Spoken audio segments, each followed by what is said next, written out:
पूर्ण हैं, सभी प्राकृतिक पूर्णांक हैं, सभी प्राकृतिक परिमेय हैं, सभी प्राकृतिक वास्तविक हैं, सभी प्राकृतिक सम्मिश्र भी हैं। बहुत बार परीक्षा में पूछा गया है, आप लोग जब पिछले वर्ष के पेपर हल करेंगे तो जाकर देख पाएंगे कि पाई एक अपरिमेय संख्या है। नोट कर लीजिए। अब इस पर कोई प्रश्न? नमस्कार, इस वीडियो में आज हम चर्चा करेंगे संख्याओं के वर्गीकरण की, क्लासिफिकेशन ऑफ नंबर्स। तो मैंने ये फिगर बना लिया है, आपको लग रहा होगा ये क्या जो है चक्रव्यूह जैसे रच दिए हैं। तो ये संख्याओं का चक्रव्यूह है, जैसे आपके लिए परीक्षाओं में प्रश्नों का चक्रव्यूह रचते हैं ना, याद है कैसे प्रश्न आते हैं? क्या सभी प्राकृतिक संख्याएं परिमेय हैं? क्या सभी पूर्ण संख्याएं परिमेय हैं? क्या सभी परिमेय संख्याएं प्राकृतिक हैं? ऐसे चक्रव्यूह में आप कभी नहीं फंसोगे इस वीडियो को देखने के बाद। तो स्किप मत करना, एक एक बात को मेरी सुनना, निश्चित रूप से आज के बाद आपके दिमाग में कोई भी कंफ्यूजन नहीं रहेगा। अच्छा, हमको सिखा दिया है। आइए शुरू करते हैं कि ये चित्र क्या बनाया हुआ है। जैसे आप लोग जानते हैं कि जब ये मानव सभ्यता की शुरुआत हुई थी तो इंसान सबसे पहले कौन सी गिनती उसके जानकारी में आई थी?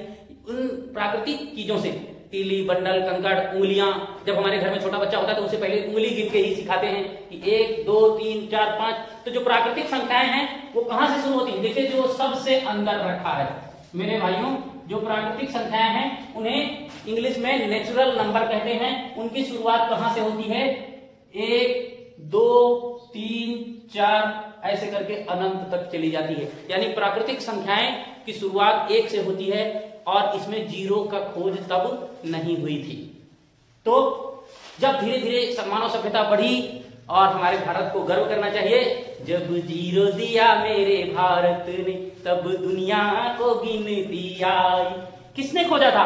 आर्यभट्ट ने जब जीरो की खोज करी तो क्या हुआ? एक नई संख्या का जन्म हुआ। यानी प्राकृतिक संख्या में जीरो मिला दें तो 0 फिर 1 फिर 2 फिर 3 फिर 4, यानी जीरो को शामिल करते हुए जो संख्या बनी, तो इंसानों को लगा कि अब संख्या पूर्ण हो चुकी है, पूरी हो चुकी है। इसका नाम रख दिया गया पूर्ण संख्याएं। इसे W से प्रदर्शित करते हैं, अंग्रेजी में इसका नाम है होल नंबर।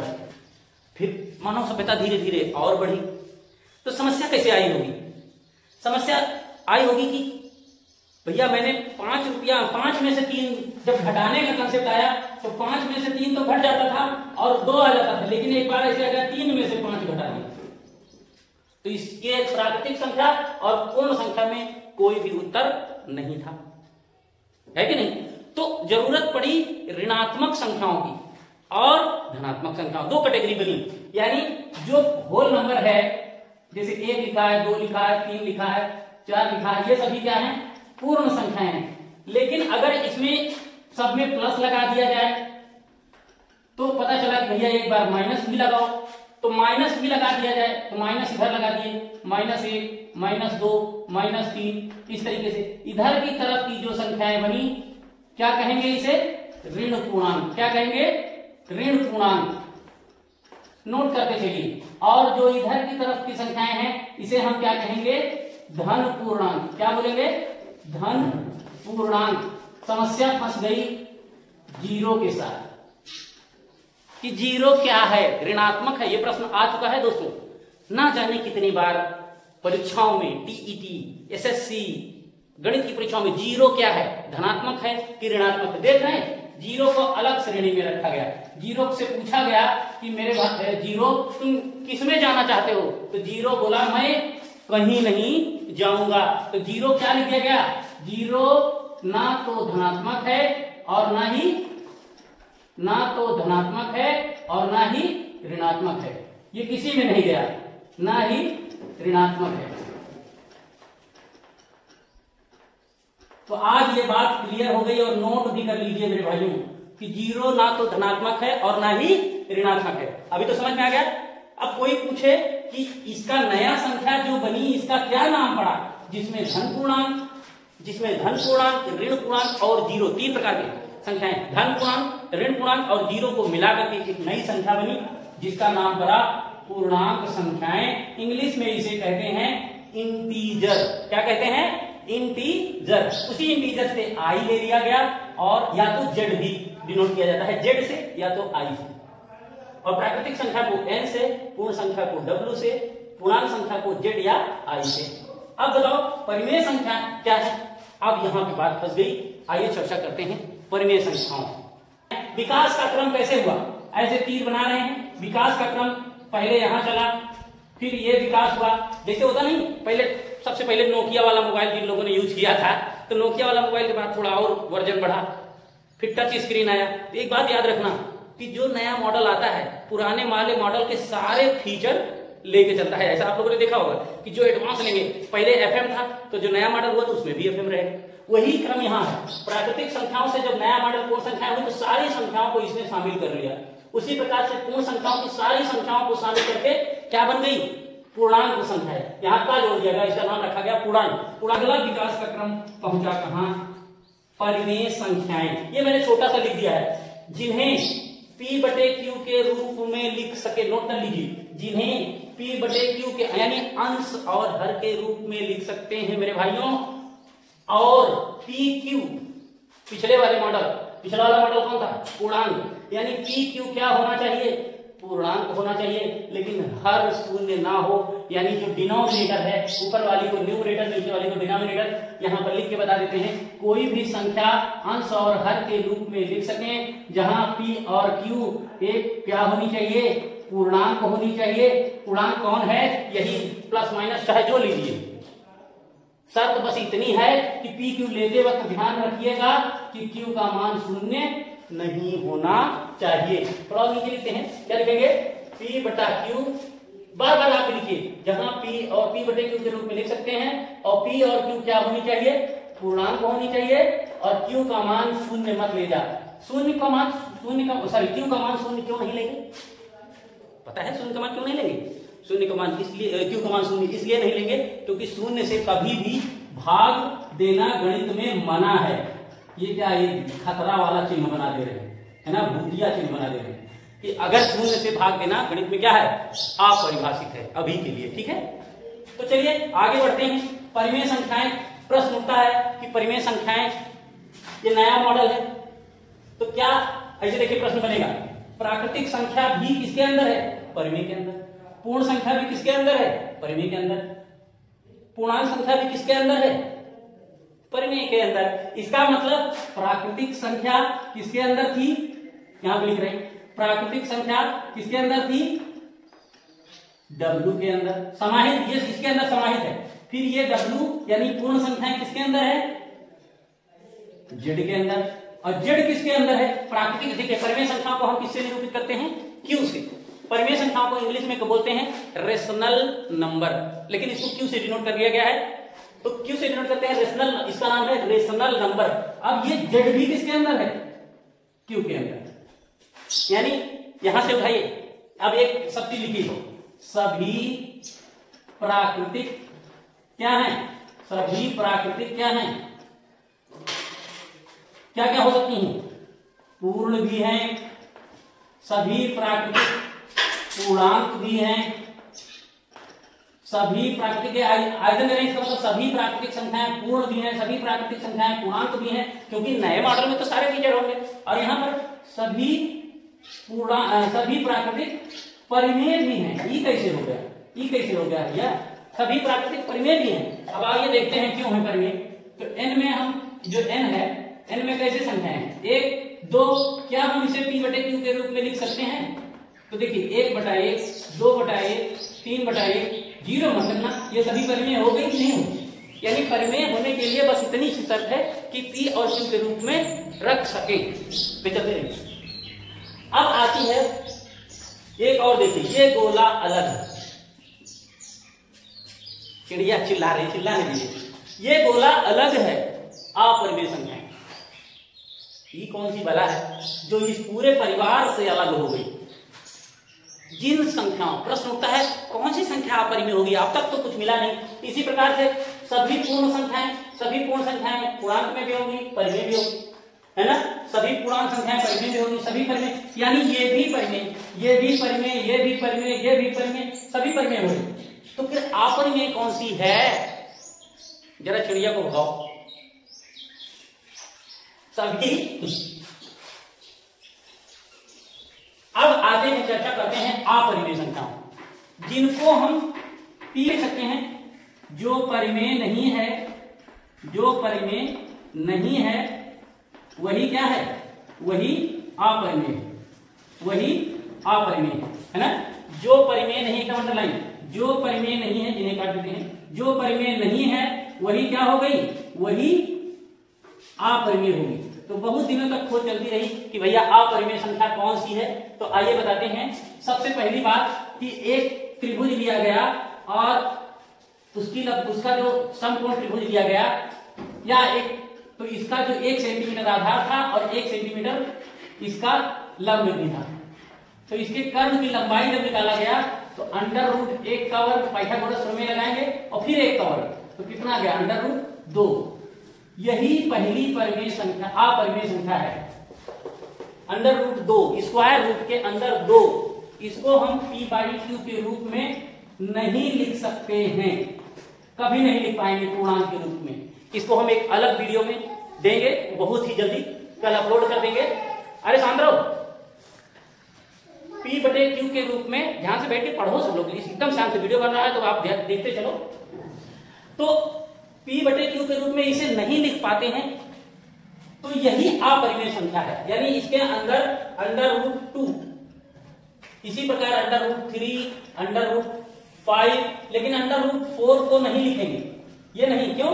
क्योंकि √4 बराबर क्या हो जाएगा, ये तो 2 हो जाएगा, और ये तो 2 को 1/2 के रूप में लिख लेंगे। तो ये क्या है, ये कौन सी संख्या बन गई, ये तो क्या हो गई, परिमेय हो गई।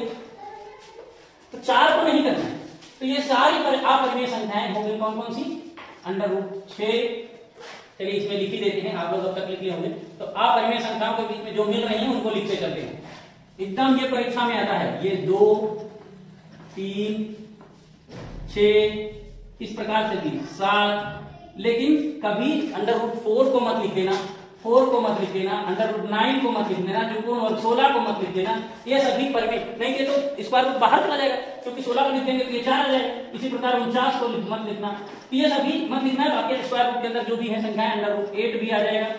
तो ये सभी, एक और चीज देखिए, 2√2, 2√3, ये भी अपरिमेय संख्या है। एक और चीज बता दे रहे हैं, ये बहुत पूछा जाता है, पाई, नोट कर लीजिए, पाई भी किसमें आ गई, ये नोट कर लीजिए। बहुत बार परीक्षा में पूछा गया है, आप लोग जब पिछले वर्ष के पेपर हल करेंगे तो जाकर देख पाएंगे कि पाई एक अपरिमेय संख्या है, नोट कर लीजिए। अब इस पर कोई प्रश्न बनाए, फिर इसके बाद कौन सा विकास क्रम होना चाहिए, परिमेय हो गई, अपरिमेय हो गई। देखिए दो झुंड हो गई, एक ये पूरा ब्रह्मांड है संख्याओं का, और एक समूह ये है जो इसमें नहीं शामिल हुआ, ये अपरिमेय संख्याएं हैं। और भी बहुत सारी हैं, अनंत है परिमेय संख्याएं। लेकिन जब कोई बंटवारा हो जाता है, तो जब सरकार बनती है तो क्या होता है, पक्ष विपक्ष को लेकर के सब एक सामूहिक चर्चा होती है। तो ये इस ग्रुप को, अपरिमेय को और इस पूरे को मिला करके एक नई संख्या बनाई गई, जिसका नाम है वास्तविक संख्याएं। इंग्लिश में इसे कहते हैं रियल नंबर, रियल नंबर कहते हैं। इसे क्या कहेंगे, रियल नंबर। ये वास्तविक संख्याएं हैं, इसमें परिमेय और अपरिमेय। अपरिमेय को हमने किससे लिखा था, Q डैश, Q के ऊपर डैश लगा देना, ठीक है, Q के ऊपर डैश लगा देना, तो ये अपरिमेय संख्याएं हैं। वास्तविक संख्याएं क्या हो गई, वास्तविक संख्याएं में दोनों चीज मिल गई। कौन कौन, परिमेय भी और प्लस उसको शामिल कर लिए अपरिमेय। परिमेय और अपरिमेय दोनों मिला करके जो बनी वो क्या बन गई, रियल नंबर, जिन्हें हम वास्तविक संख्याओं को से निरूपित करते हैं। तो वास्तविक संख्याओं के बारे में डिटेल में पढ़ना तो बहुत बड़ा सार हो जाएगा। जाइए देखते हैं, वास्तविक संख्याओं को ऐसे संख्या रेखा पर दर्शाते हैं। यहां पर 0 है और यहां पर 1 है, ये परिमेय है, ये परिमेय। इसके बीच में ऐसे ना जाने कितनी संख्याएं, इनफिनिट, दो संख्याओं के बीच में अनंत संख्याएं रखी गई हैं। अच्छा, कैसे रखी गई हैं, परिमेय भी है इसमें, अपरिमेय भी। इसमें परिमेय भी संख्याएं हैं और इसमें अपरिमेय भी, दोनों Q और Q डैश दोनों इसमें शामिल है।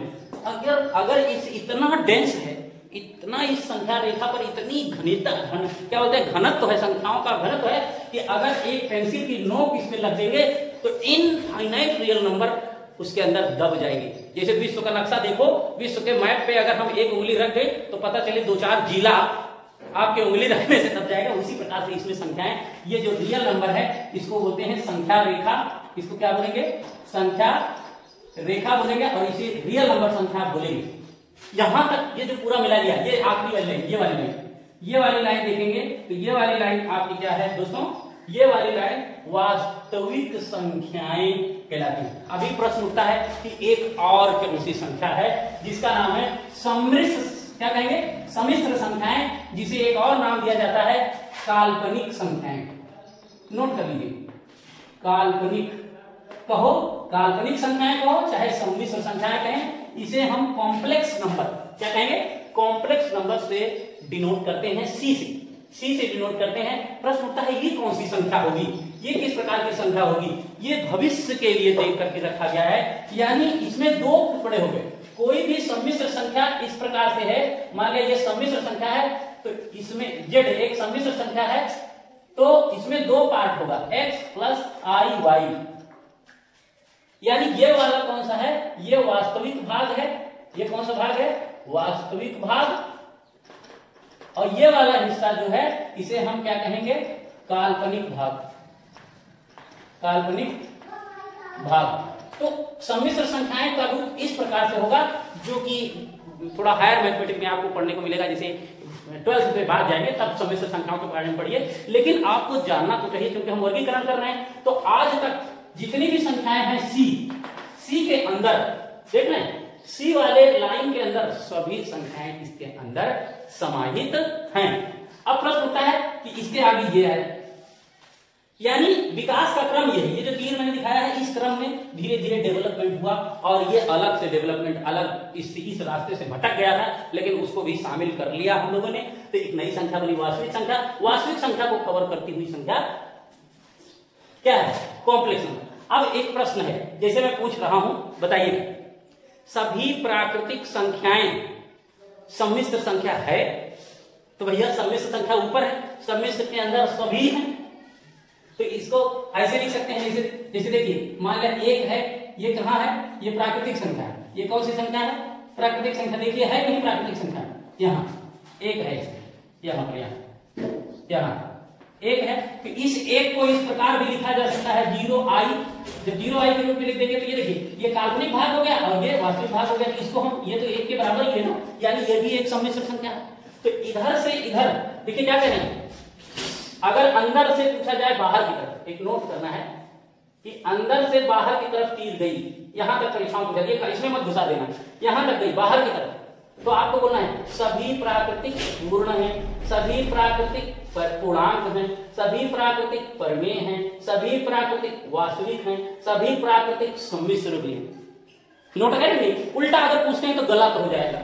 सभी काल्पनिक वास्तविक नहीं हो सकती, सभी वास्तविक परिमेय नहीं हो सकती। उल्टा अगर आएंगे तो क्या होगा? यहां पर तो यस लिखेंगे, यहां क्या लिखेंगे? एस, मतलब सभी प्राकृतिक पूर्ण हैं, तो ये सब में यस लिखेंगे। लेकिन अगर उल्टा घुसे, उल्टा अगर इसे घुसे तो नो में क्या है? सभी सम्मिश्र परिमेय नहीं होंगी, नो कहना। अगर कोई पूछे सभी काल्पनिक वास्तविक हैं, नो।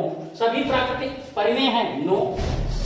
अब इसे यहां से पूछ लिया जाए, सभी परिमेय पूर्ण है? नहीं। सभी परिमेय पूर्णांक पूर्ण है? नहीं। उल्टा जब आएंगे तो नहीं बोलना है। तो हमें लगता है आपको ये वीडियो पसंद आया हो। तो इस वीडियो में इतना ही, क्योंकि वीडियो लंबा हो रहा है। अगले वीडियो में हम संख्याओं के विभाजन के रूप में, जैसे भिन्न संख्याएं, अभाज्य संख्याएं, पूर्ण संख्याएं, सब बताएंगे। वीडियो पसंद आए तो वीडियो को लाइक करें और चैनल को अभी तक सब्सक्राइब नहीं किया तो आपको सब्सक्राइब के लिए मिलते हैं अगले वीडियो में। तब तक के लिए नमस्कार, बाय बाय।